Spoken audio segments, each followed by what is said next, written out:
ये संविधान।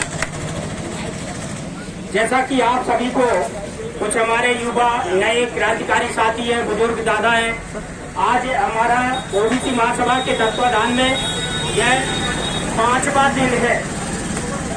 लगातार 5वें दिन से ये धरना प्रदर्शन चल रहा है।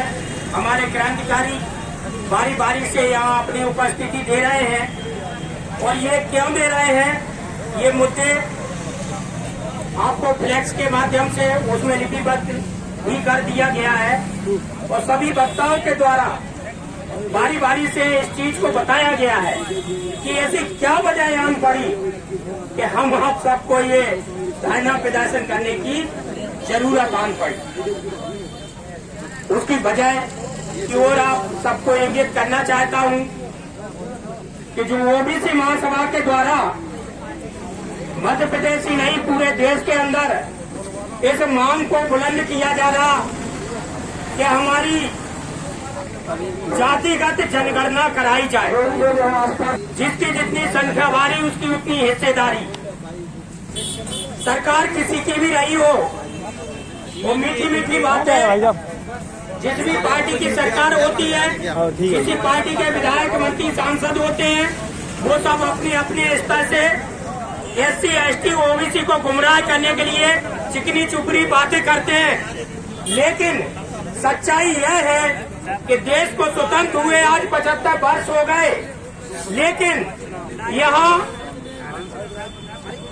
कुत्ता बिल्ली जानवरों सभी की गिनती, पेड़ पौधों की गिनती सरकारों ने अपने अपने कार्यकाल में करा ली है। यहाँ तक कि संविधान के दायरे में रह करके हिजड़ों ने भी अपनी गिनती करा ली है।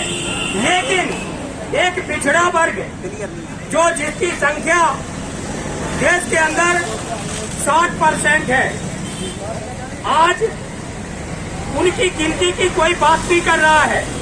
उसकी वजह मैं सरकारों को दोषी नहीं मानता हूँ, लेकिन जो उन सरकारों में जो हमारे प्रतिनिधि हैं मानसिक गुलाम है, चाहे वो विधायक हो, सांसद हो, थोड़े से पद लोलुपता की वजह से, इन मनुवादियों की गुलामी कर रहे लोगों की वजह से आज हमारे सभी SC ST OBC भाइयों को ये धरना प्रदर्शन करना पड़ रहा है।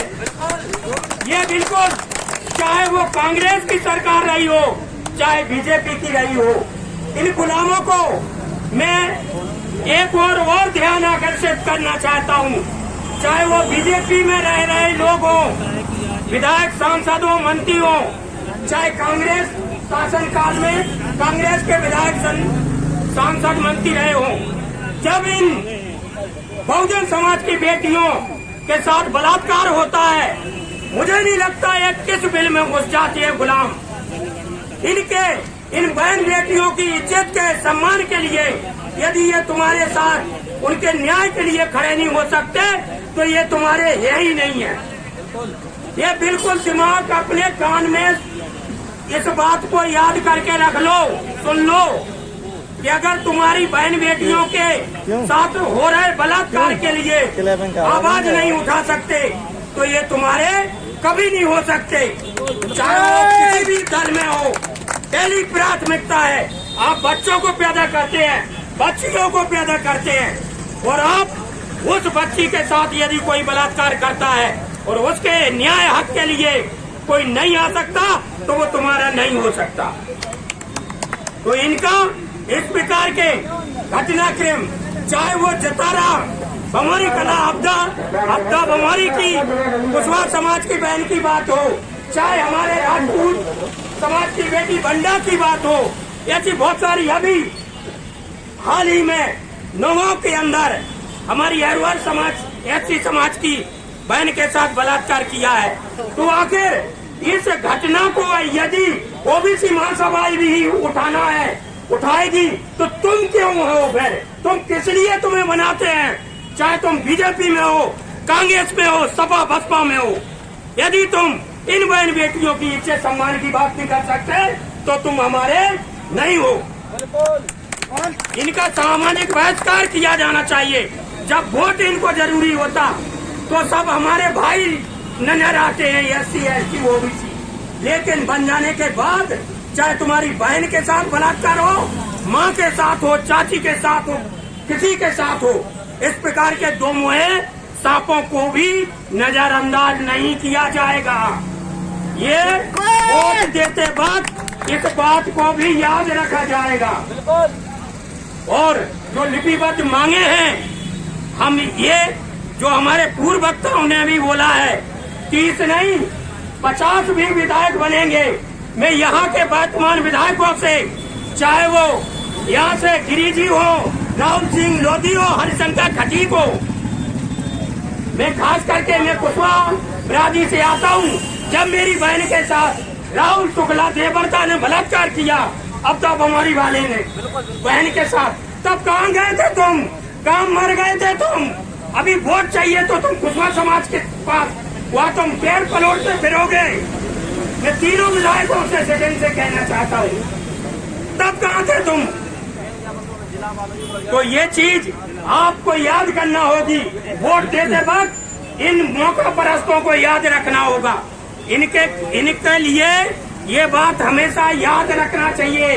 SC ST OBC के लिए हमारी बहन बेटियों के साथ गलत हो और उसके न्याय की लड़ाई हम लड़े, OBC महासभा लड़े, तुम किस लिए हो? तुम्हें किस लिए बनाया?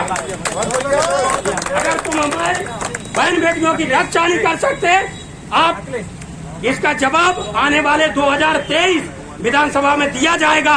और मैं विश्वास दिलाता हूं सभी क्रांतिकारी भाइयों को, 30 नहीं 50 से भी प्लस विधायक बहुजन समाज के द्वारा, SC ST OBC के द्वारा बनेंगे। और ये मैं वादा करता हूं कि सरकार भी बगैर OBC महासभा के समर्थन से कोई नहीं बना पाएगा। बिल्कुल।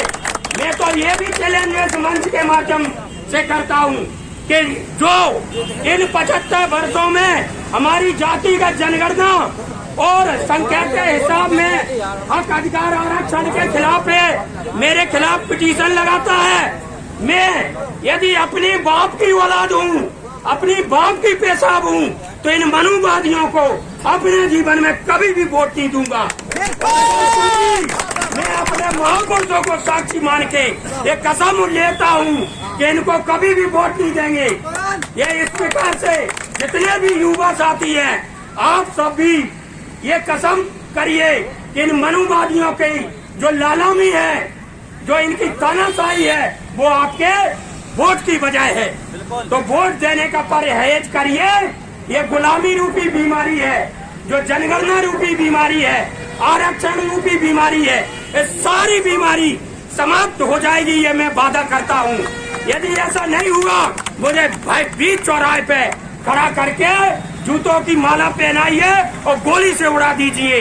मैं वादा करता हूँ कि यदि आपने मेरी बात को माना और इनको वोट देना बंद किया, तो ये सारी समस्याएं स्वतः समाप्त हो जाएंगी।